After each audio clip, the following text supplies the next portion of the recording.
Some scientists have calculated that up to 40 billion planets may be able to support life in the Milky Way, the galaxy we live in, and there are still many other galaxies in the universe.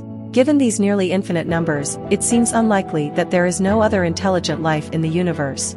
Our civilization may not be the first.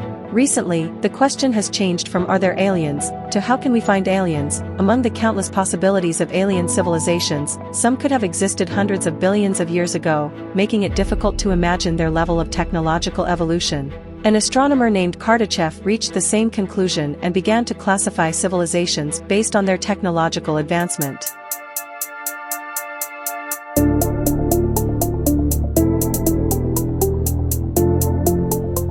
He decided that, regardless of appearance or form of sustenance, a civilization needs energy above all to develop. It is clear that energy is needed to maintain life, but the development of science and technology also requires large amounts of energy. Help us grow and reach more people. If you like our content, please don't forget to subscribe to our channel, like our videos, and share them with your friends on social media. Together, we can build an even stronger and vibrant community. Thank you for supporting our work. Some scientists have calculated that up to 40 billion planets in our Milky Way galaxy alone could support life, and there are many more galaxies in the universe. Given these almost infinite numbers, it seems unlikely that there is not another intelligent life in the universe.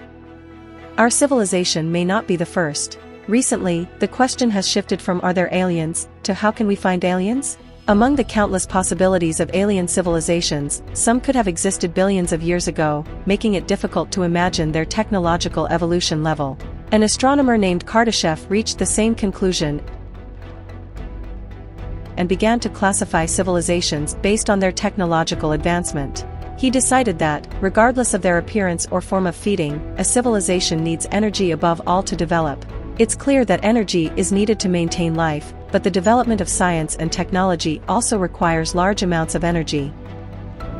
A civilization that produces more energy can be classified as more advanced. The astronomer Kardashev quantified the amount of energy consumed by the civilization and used it as an indicator to classify possible alien civilizations. This classification method is today known as the Kardashev Scale. Kardashev himself defined only 3 types of civilizations, from type 1 to type 3, but this has been expanded by researchers to type 7. Let's imagine what each type of civilization might look like. A type 0 civilization uses natural resources found on its planet to obtain energy. An advanced type 0 civilization would use other resources besides trees, such as soot, oil, or natural gas. A characteristic of this civilization is that it has not yet developed technology to generate energy in proportions or for propellers burning chemical fuel.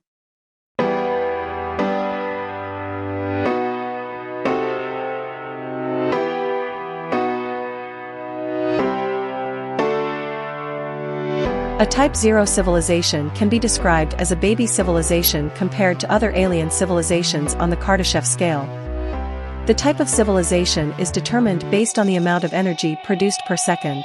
A Type 1 civilization produces at least 10 to the power of 16 watts of energy per second, according to Carl Sagan's calculation method. Translation: in 2018, our planet would be at level 0.72 on the Kardashev scale based on the total amount of energy we consume. Our energy production would need to increase 10 times to advance 0.1 points on this scale. Therefore, it would take about 100 to 200 years for our civilization to increase from a level of 0.72 to 1.0 Type 1. A Type 1 civilization is also called a planetary civilization. A planetary civilization does not rely on natural energy sources such as coal or oil. Instead, its main energy source is nuclear energy.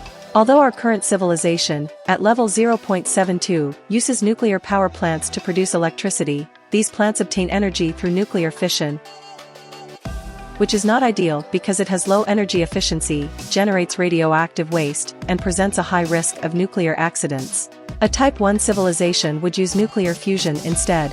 It is thanks to nuclear fusion that the sun continues to burn for billions of years. If we could develop the ability to use nuclear fusion, we could obtain a clean, safe, and nearly inexhaustible energy source.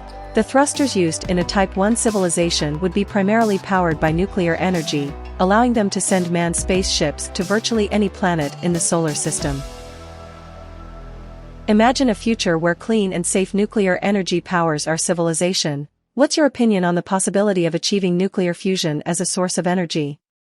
Leave your comment and let's discuss together the future of our energy society. Our science and technology would advance to the point of curing cancer and other incurable diseases caused by viruses and infections. The development of regenerative medicine would allow for the regeneration of any organ, dramatically increasing our life expectancy. We would be able to live in the sea, the clouds, and on land.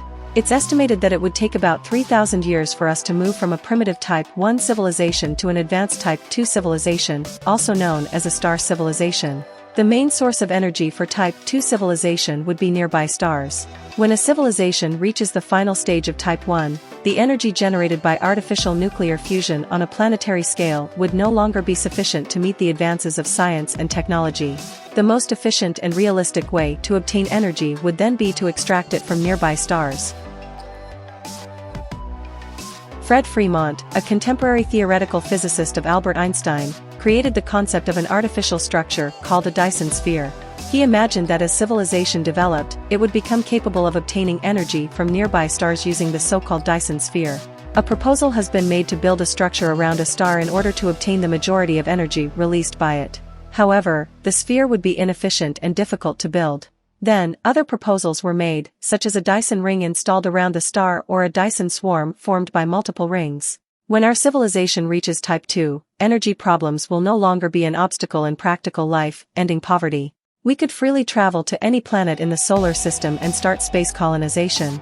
In the health area, our regenerative medicine technology would evolve to the genetic level, allowing us to regenerate any body part. Our civilization is estimated to become a Type 2 civilization between 100,000 and 1 million years.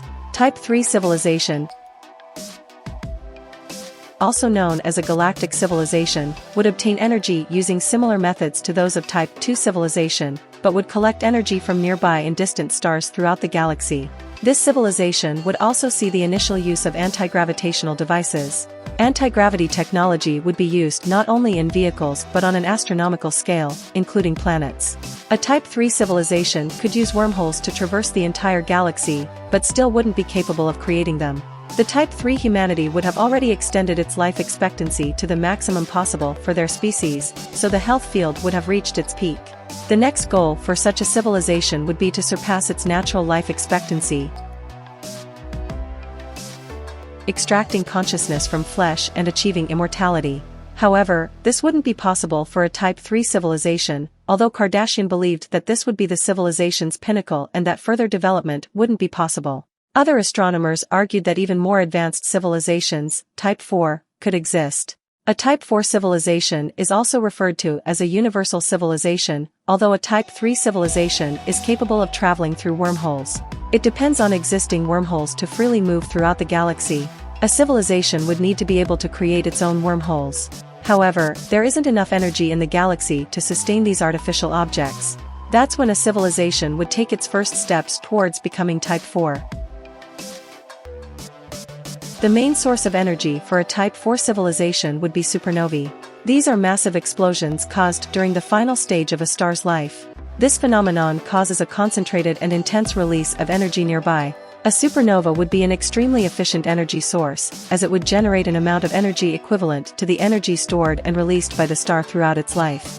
On average, there is one supernova every 40 years in a single galaxy. A Type 4 civilization would travel through various galaxies to collect this energy, finally becoming capable of extracting consciousness from flesh and achieving immortality.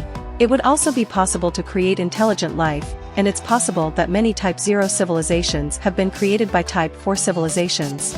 Gods and creators from our myths and religions may depict Type 4 life forms. Nonetheless, a Type 4 civilization isn't omniscient or omnipotent.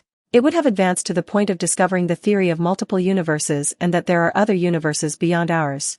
A Type 5 civilization, also known as a multiversal civilization, would reach other universes after realizing that the theory of multiple universes is true. An unimaginable amount of energy would be needed to reach other universes, and the Type 5 civilization would start searching for energy in white holes. Translation to English: a white hole is an astronomical body that continues to release mass and energy and is the opposite of a black hole. The existence of white holes was predicted using the theory of black holes with time reversal to Einstein's field equations, although they only exist in theory for us so far. A Type 5 civilization would have proven the existence of white holes and would be able to obtain energy from them. It was calculated that a single white hole would release an amount of energy equivalent to approximately 14 million times that of an entire galaxy. A Type 5 civilization would be gathering the energy of white holes in one universe to open the door to other universes. They would certainly believe that by doing so, they would reach a pinnacle of civilization, but soon they would arrive at a new truth. They dominated a three-dimensional world, but life also exists in higher dimensions. Type 6, a civilization is also called a multidimensional civilization. Once a civilization realizes that life exists in dimensions beyond the third dimension, it will have taken the first steps to become a multidimensional civilization. Even if we could somehow enter the fourth dimension, our three-dimensional bodies would probably be destroyed the moment we entered. However, this would not be a problem for forms of life. Do you believe in dimensions beyond our three-dimensional reality? Leave your thoughts on the existence of white holes and the possibility of a civilization reaching multidimensional status. Join our discussion and explore the amazing possibilities of the universe together. They have discarded their bodies and exist as consciousness. The problem for them would be to obtain enough energy to enter a higher dimension. They could use the nearly limitless energy collected from white holes in multiple universes to enter higher dimensions, which would increase their power infinitely. For example, such a civilization could freely travel through time, overcome cause and effect, become truly omniscient and omnipotent. They would soon arrive at a new understanding if Type 0 civilizations were created by civilizations like ours. So who created us? And is our world Type 7 a creator civilization? Unfortunately, a normal civilization cannot develop into a Type 7 civilization. Therefore, a Type 6 civilization would realize there is a creator civilization, but would not be able to develop into a Type 7 civilization, no matter how hard they try. Do you believe there are dimensions beyond our three-dimensional reality? Leave a comment below with your thoughts on the existence of white holes and the possibility of a civilization reaching the multidimensional dimension.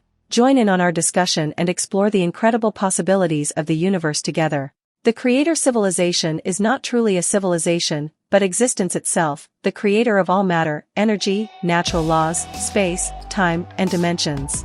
They exist at this level. They would not be gods of gods at our current level of 0.72. We cannot even imagine what they would be like. Don't forget to connect with us and share your thoughts in the comments. We're eager to continue this journey together. Thank you for watching.